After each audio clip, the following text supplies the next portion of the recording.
தான் நீங்கள் வந்து அவங்களை காப்பாற்ற முடியும்.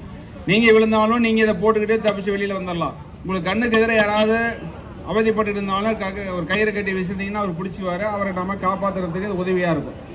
எங்களுடைய டீமே போய் எங்கேயாவது தண்ணிக்குள்ளே நீந்தி யாராவது எடுக்கணும், ஏதாவது உயிரை அங்கே போராடிகளை காப்பாற்றணும்னு நினச்சாலும் எங்கள் டீமே இதை போட்டுக்கிட்டு தான் போவாங்க. ஏன்னா இது நமக்கு தற்காப்பு சாதனம் மாதிரி. இது வந்து ஆல்ரெடி ரெடிமேடாக இருக்கும். ஃபயர் சர்வீஸ்லாம் இருக்கும், இந்த மாதிரி போட் ஹவுஸ் இந்த மாதிரி எல்லாம் வாட்டர் பாடிஸ்லாம் வச்சுருப்பாங்க. இது வந்து நிரந்தரமாக நம்ம ஆல்ரெடி பிளான் பண்ணி வச்சுருப்போம். ஸோ இதெல்லாம் இருந்தால் தான் நம்ம ரெஸ்கியூ ஒர்க்கு பண்ண முடியும் அப்படிங்கிறத நம்ம பிளான் பண்ணி வச்சுருப்போம். இதெல்லாம் இருக்குது இல்லையா, இந்த கேனு, இந்த பாட்டில், இதெல்லாம் இருக்குது இல்லையா, இதெல்லாம் வந்து நம்ம எல்லா இடத்துலையுமே பிளான் பண்ணியிருக்க மாட்டோம்.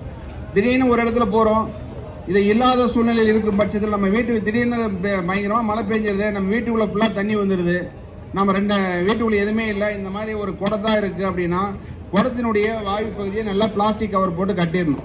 தண்ணி உள்ளே போகாத மாதிரி வெறும் குடத்தை கட்டிடணும்.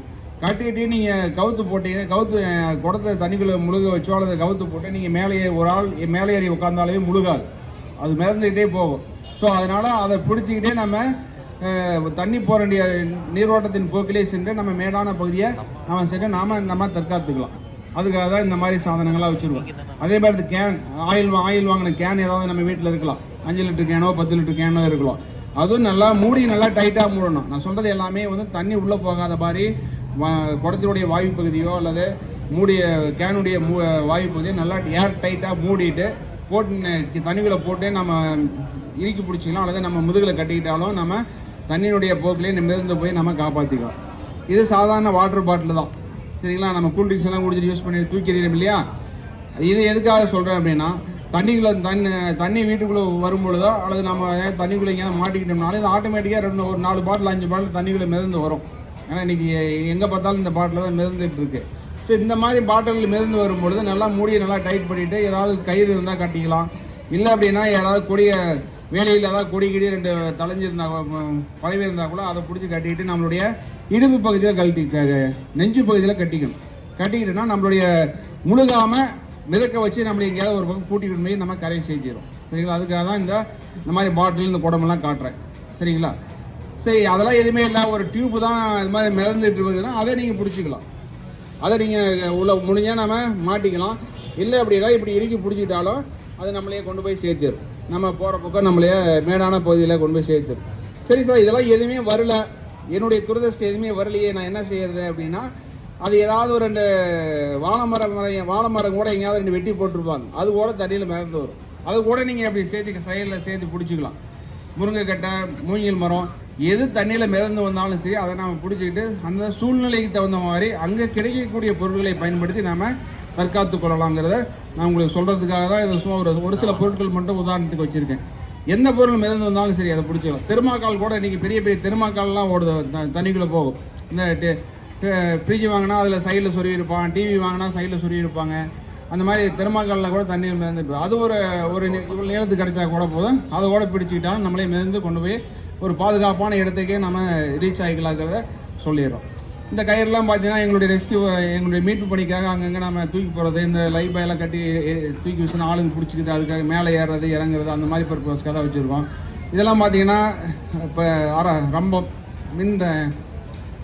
என்ன சொல்கிறது, பெட்ரோல் இயங்கக்கூடிய ரம்பம், சரிங்களா. இதெல்லாம் வந்து பார்த்தீங்கன்னா பவர் சான்னு சொல்கிறது. நம்ம கொடுவால் வெட்டக்கூடிய 10 நிமிஷத்து வேலையே இது 2 நிமிஷத்தில் செஞ்சிடும். ஏதாவது மழை காலத்தில் ரோடு பிளாக் ஆகிறதுக்கு மரங்கள் விழுந்துட்டாலோ அல்லது பில்டிங் மேலே மரங்கள் விழுந்துட்டாலோ இந்த மாதிரி பொருட்களை வச்சு நம்ம தற்காத்துக்கலாங்கிறது இந்த நேரம் சொல்கிறோம். இதெல்லாம் தவிர நம்மளுடைய ஹாஸ்பிட்டல் வளாகத்தில் பார்த்தீங்கன்னா உங்களுக்கு நிறைய இடத்துல அந்த சவுப்பு கலரில் பைப் போட்டுலாம் டியூப்பெல்லாம் சுருட்டி வச்சுருப்பாங்க. அது எதுக்காக அப்படின்னா, இன்கேஸ் ஏதாவது விபத்துகள் ஏற்பட்டால் இமீடியட்டாக அங்கே ஒரு பெரிய பம்ப் மோட்டார் இருக்கும். அந்த மோட்டார் வந்து தானாக ஓட ஆரம்பிச்சுமே அங்கங்கே தண்ணி காட்டும்.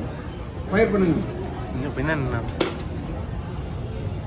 இப்போ வந்து பார்த்தீங்கன்னா ஒரு சிறிய அளவில் ஆயிலில் ஊற்றி ஃபயர் பண்ணியிருக்கேன். இந்த மாதிரி ஃபயர் எங்கே நம்ம வீட்டில் எப்படி வீட்டை பொறுத்த வரைக்கும் சொல்கிறேன், நம்ம வீட்டில் எப்படி நடக்கும்னா, நம்ம வர சைடில் பழம் சுடும் பொழுதோ அல்லது பூரி சுடும் பொழுதோ ஒரு சொட்டு தண்ணி வந்துன்னா ஆட்டோமேட்டிக்காக ஃபயர் ஆகி போயிடும், சரிங்களா. இந்த மாதிரி சூழ்நிலைகளை தீயணைப்பு கருவி தான் எடுத்து பயன்படுத்தலாம். தீயணைப்பு கருவி இல்லை அப்படின்னா இந்த மாதிரி சாக்கு இருந்தால் யூஸ் பண்ணலாம். தண்ணி நீங்கள் ஊற்றுனீங்க அப்படின்னா எப்படி தண்ணி ஊற்றும் பொழுது வேகமாக எரியுது பாருங்கள். ஸோ ஸோ அதனால் வந்து தண்ணியை ஊற்றி முயற்சி பண்ணுவாங்க. ஏன்னா ஊற்றி சும்மா கொஞ்சம் எண்ணெய் தான் ஊற்றிருக்கேன். இதே லிட்டர் கணக்கில் ஊற்றினா பயங்கரமாக எரிய ஆரம்பிச்சிடும். ஸோ இப்போ அப்போ ஒரு சாக்கு மட்டும்தான் இருக்குதுன்னா அவர் போய் நிலச்சி கொண்டு போயிட்டு எப்படி போகிறாருன்னு பாருங்கள். ஃபஸ்ட்டு நம்ம மேலே பரவாமல் பார்த்துக்கணும். காற்று எந்த திசையில் அடிக்கிறதோ காற்று அடிக்கிற பக்கம் தான் இருக்கும். எதில் வந்து நிற்கக்கூடாது. எதில் வந்து என்னென்னா அதுலேருந்து வரக்கூடிய ஸ்மோக் இதெல்லாம் என் மேலே போட நான் மைக்கு போட்டு விழுந்துருவேன். ஸோ அதனால் காற்று அடிக்கிற திசையில் இருந்துட்டு அந்த பாத்திரத்தினுடைய மேற்பரப்பை கம்ப்ளீட்டாக நீங்கள் போட்டு க்ளோஸ் பண்ணணும். அப்போ தான் வந்து ஃபயர் நடக்கும். போட்டுட்டு உடனே எடுக்க நீங்கள் முயற்சி பண்ணக்கூடாது. கொஞ்சம் நேரம் டைம் விட்டுறணும். போட்டுட்டு உடனே எடுத்தீங்கன்னா என்ன நடக்குதுன்னு அடுத்தது பாருங்கள். போட்டுட்டு உடனே எடுக்கணும். போட்டுட்டு உடனே எடுத்தீங்கன்னா ரீஇக்னைட் ஆக திரும்ப தீப்பிடிக்க நம்ம மேலே பரவ ஆரம்பிச்சிடும். வேற நீங்கள் யாராவது ட்ரை பண்ணி பார்க்கலாம். யாராவது போட்டு பார்க்குறீங்களா?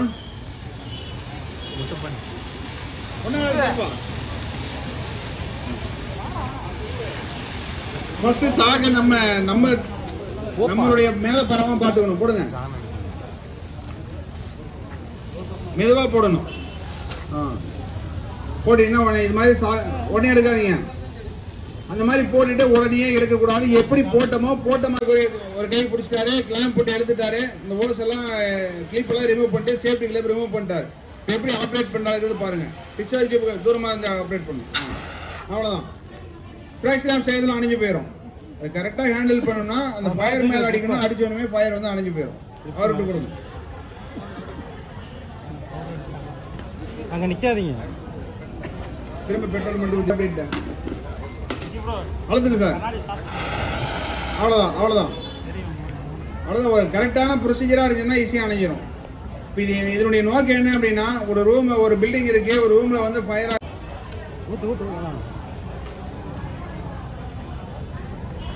ரெடி.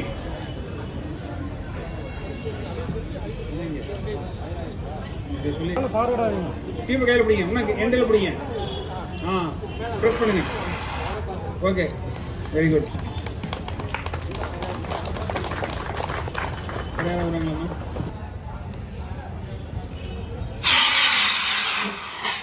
அவ்வளோதான். வந்த உடனே டக்குன்னு ஃபயர் அணிச்சிட்டு அது பாட்டில் போயிடும். இது மாதிரி கெமிக்கல் பவுடர்